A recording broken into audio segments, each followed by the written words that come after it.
లక్ష్మణ్ గారు నమస్తే అండి. నమస్తే. మనం గతంలో కూడా కొన్ని చర్చల్లో మాట్లాడుకున్నాం.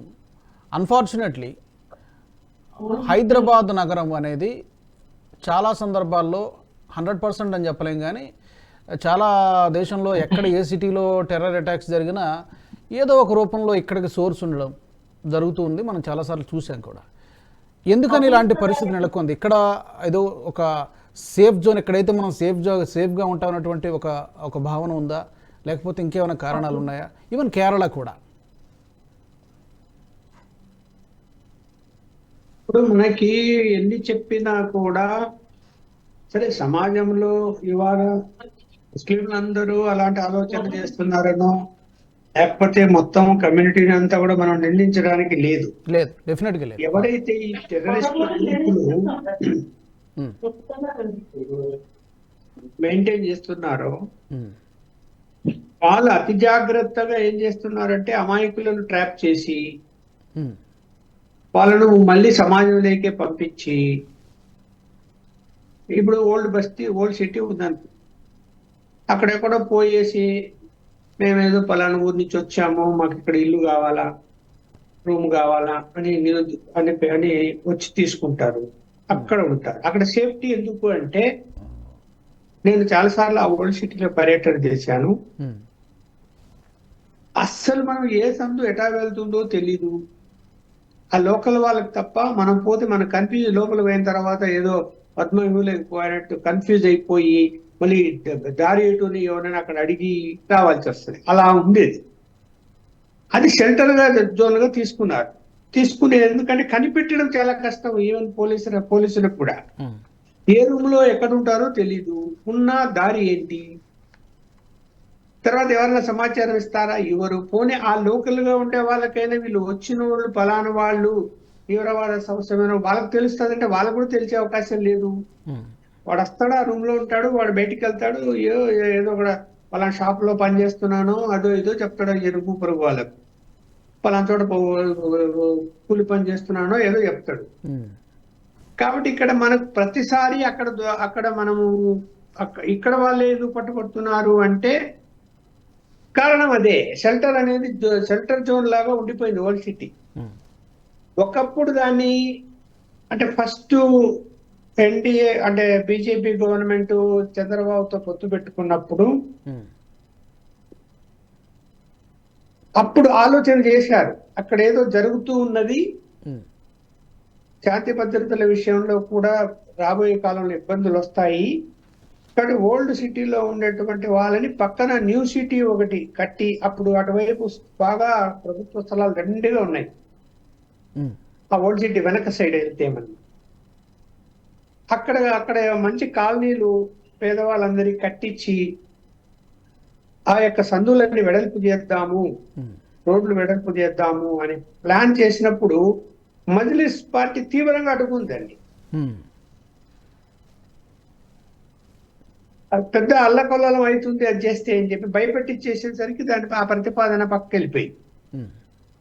అన్నిటికీ మూలం ఏంటంటే రాజకీయ పార్టీలకు ఎవరికి కూడా చిత్తశుద్ధి లేదు. కేవలం ఓటు బ్యాంకు గానే ముస్లింలు చూస్తూ ఏ విధంగా వాళ్ళతో మనం ఓట్లు వేయించుకోవాలి, రెచ్చగొట్టాలి అనే ప్రయత్నాలు తప్ప, అరే సమాజానికి చెడు చేస్తున్నారు, ఇది టెర్రరిజాన్ని ఇంప్రూవ్ చేస్తున్నారు, ఇది కరెక్ట్ కాదు, షెల్టర్ ఇస్తున్నారు కరెక్ట్ కాదు అని చెప్పే వాళ్ళు ఎవరు ఉన్నారు ఇక్కడ?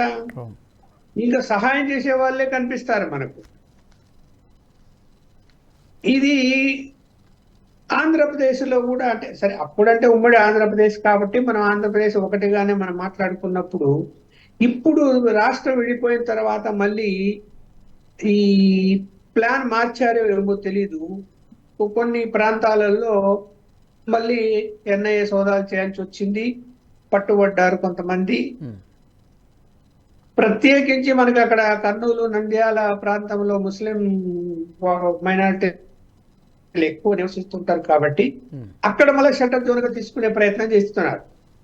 ఎందుకంటే ఓల్డ్ సిటీ మీద ఎప్పుడు నిఘా ఉంటది, ఎక్కడో ఒక చోట బయట తెలిసిపోతుందేమో అన్నది. అక్కడైతే ఏంటంటే ఓల్డ్ సిటీలో అందరూ దాన్ని సమర్థించడం లేదు. వాళ్ళకి అనుమానం వస్తే పోలీసులకు ఇన్ఫార్మ్ చేసే వాళ్ళు కూడా ఉన్నారు ముస్లిమ్స్. కానీ నంద్యాల, ఆర్లగడ్డ ఆ ప్రాంతాల్లో ఏంటారంటే వాళ్ళు వాళ్ళు వాళ్ళు ముస్లిమ్స్ అయినా కూడా తెలుగు మాట్లాడతారు. వాళ్ళు మనం తెలుగు వాళ్ళు అనుకోవాల్సిందే కానీ ముస్లిమ్స్ అనుకోలేము. కలిసిపోయి జీవన విధానం కొనసాగిస్తూ ఉంటారు.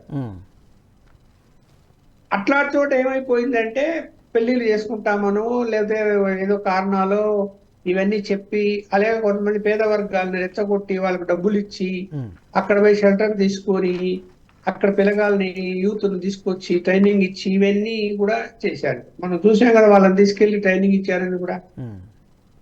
ఇది జరుగుతున్న అన్నిటికీ మూలం ఏంటంటే అస్సలు ఈ టెర్రరిజం గ్రూపులకి నిధులు ఎలా వస్తున్నవి, ఇది కదా పెద్ద సమస్య.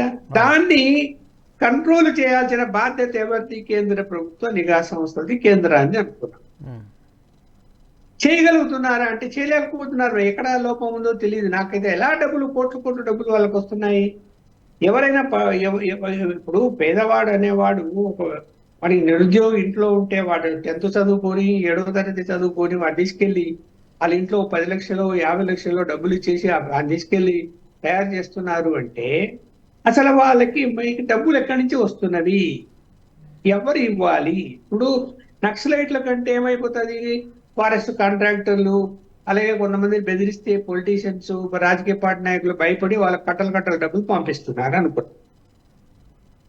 వీళ్ళకి ఎవరు ఇస్తున్నారు? ఎక్కడి నుంచి వస్తుంది మనీ? దీన్ని అరికట్టగలిగితే కొంత కంట్రోల్ అయ్యేదానికి అవకాశం ఉంటుంది. అసలు డబ్బు ఎక్కడి నుంచి వస్తున్నది, ఎలా అందుతున్నది, వీళ్ళు అంత డబ్బులు కోట్ల డబ్బులు తీసుకొచ్చి ఎక్కడ. నిన్న చూసాం మనము, చెప్పుల షాపు అమ్ముకొని ఉండేటువంటి ఒక వ్యక్తి ఇంటిలో 100 కోట్లు దొరుకుతాయా క్యాష్, బ్లాక్ మనీ. అది ముస్లిం కదా అతను.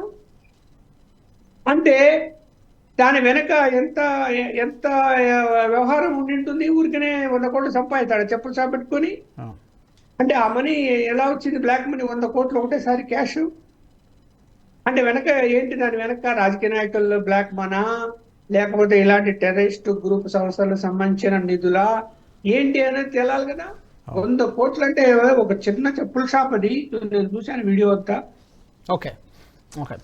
ఈ వీడియో మీకు నచ్చినట్టయితే లైక్ చేయండి, 10 మందికి షేర్ చేయండి. అలాగే కామెంట్ల రూపంలో మీ అభిప్రాయాలను మాతో పంచుకోండి. Nationalist hub group of channels ను సబ్స్క్రైబ్ చేసుకుని తెలుగునాట జాతీయవాద జర్నలిజాన్ని ప్రోత్సహించండి. ఈ వీడియో కింద ఉన్న బెల్ ఐకాన్ పై క్లిక్ చేయడం మర్చిపోవద్దు.